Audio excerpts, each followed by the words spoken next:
Crossover Thursday is presented by PrizePicks. Download the app and use code LOCKEDONNFL to win $50 instantly when you play $5. I'm Joe Marino, host of Locked On Bills, joined by Chris Clark and Ryan Tracy of Locked On Chiefs, getting you ready for Week 11 Bills-Chiefs, the 9-0 Kansas City Chiefs coming to Buffalo to face the 8-2 Buffalo Bills.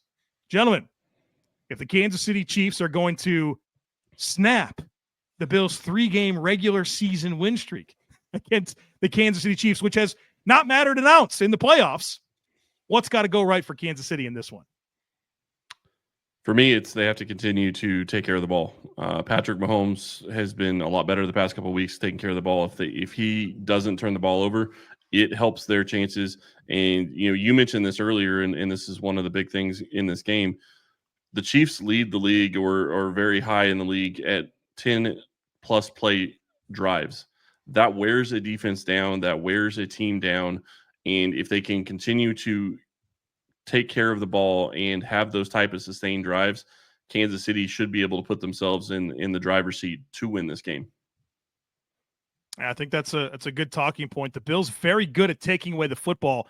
18% of drives against the Bills defense end in a takeaway. The Bills have had multiple takeaways in all but 3 games this year. They've had a takeaway in every game. They've had a takeaway in 12 straight dating back to last season. So obviously I think that's going to be a big part of the equation here. And it's part of mine as well. I have 3 things written down for the Bills to have success and win this game. And taking care of the football matters quite a bit. And I think when you go back to the last 3 meetings between these two teams, the 3 meetings since 13 seconds where, obviously the fireworks happened at the end of that game, these hadn't been high-scoring affairs, guys. The highest point total scored by any team over the last 3 has been 27.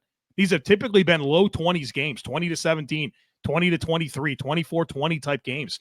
And so you got to make sure that every drive ends in a kick, either a punt, a field goal, or an extra point. You can't be giving away possessions. They matter so much in these types of games. And so, yeah, I think for the Bills, I'll match you. I'll say of equal importance for them to take care of the football. They've done well with that. The Bills have only given the ball away 6 times this year.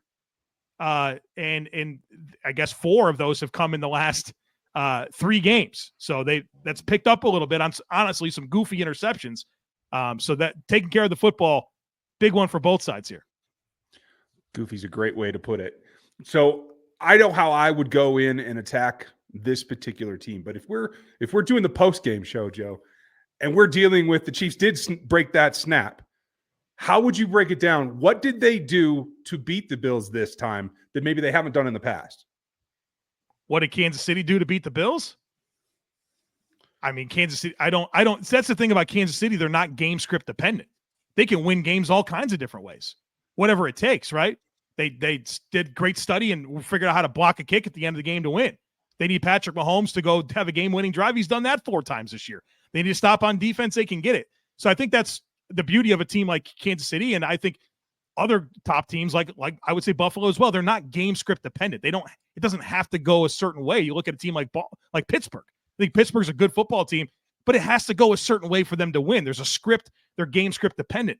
I don't think either of these teams are game script dependent. I think that they can find ways to win games no matter what. And I think obviously the Chiefs are the greatest example of that in the NFL, not only this year, but really since 2018.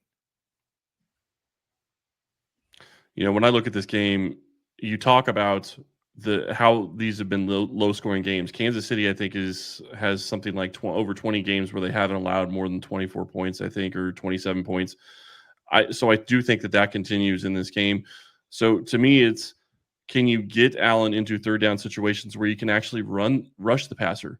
I'm not talking 3rd and shorts. I'm talking, keep him in, 3rd 5, 3rd 6, and beyond that. Because if you can actually get after the quarterback and force him to get into those 3rd down scenarios, it takes away the legs a little bit. I understand it's not going to take him away completely, but at least it takes it away a little bit easier than, a 3rd and 2 or 3rd and 3 where he doesn't have to do much with his legs to go get that first down.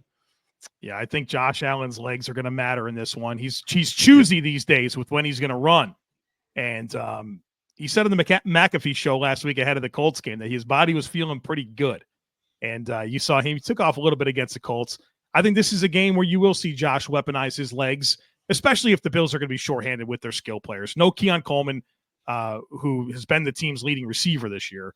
No Dalton Kincaid, potentially, right? He had a knee injury against the Colts and he didn't practice on Wednesday, which was a walkthrough. I don't know how that's going to go. And then Amari Cooper, who's got a wrist deal, even if he plays, it's going to have some type of brace on his hand. He caught passes out of the jugs machine on Wednesday, which is an encouraging sign. But, if they're going to be shorthanded with missing more than one of those guys, I think you see Josh Allen weaponize his legs a decent amount in this football game, of course, with the eyes of the nation watching. I think that's one of my keys for the Chiefs to be victorious is they got to corral not just him, but James Cook as well. And for me, I would even go to the point, given the weapons that aren't there, is prioritizing the run first and really selling out, especially early in the ball game, to make sure that those two cannot hurt you. I'm talking overload blitzes. I'm talking all kinds of disguise. Spags going into the bag of tricks to try to make sure you can't get momentum. I think that's what kills the Chiefs against the Bills is when you let Josh in particular get momentum. Is there something else I'm missing? What's the hidden magic that we got to be on the lookout for? I mean, the Bills have become a pretty balanced offense. They run the ball very successfully. Their zone rushing offense has really taken off lately, and that's allowed them to kind of work in some of the efficiency to the passing game. I think an X factor for me is going to be the down the field passing for Buffalo is, what type of appetite do they have for it, and is it successful? And it's trended well over the last 5 games after a really bad start. And so what type of opportunities are there down the field to maybe create some explosives? And then, defensively, like to me, all this talk about Mahomes, Allen, to me, how is the Bills defensive line going to show up? That's what it's going to come down to. Can they be disruptive enough? Can they win organically to create pressure and affect Patrick Mahomes? That's what it comes down to. I think that's the biggest storyline for me. So my 3 keys for the Bills: effective cage rush on Patrick Mahomes, take care of the football, and win in the red zone. This is one of those games where you get chances to score touchdowns. You got to score touchdowns. You get chances to hold them to field goals. You better hold them to field goals. I think the team that wins in the red zone, that takes care of the football and has the most disruption with their defensive line, wins this football game. Can't argue there. I think the defensive line disruption is going to be huge in this game, and Kansas City has struggled to get after the passer the past couple of weeks. Possibly with the Bills missing the right tackle, that could help Kansas City a little bit, but I do think that Chris Jones and Tershawn Morton have to be absolutely disruptive, and George Karlaftis needs to be helping as well. So I do think if they can get pressure on Josh Allen, that's going to help, because you do not want to be blitzing Josh Allen, much like you guys don't want to be blitzing Patrick Mahomes to try to get pressure. That does not work out well for the defense usually.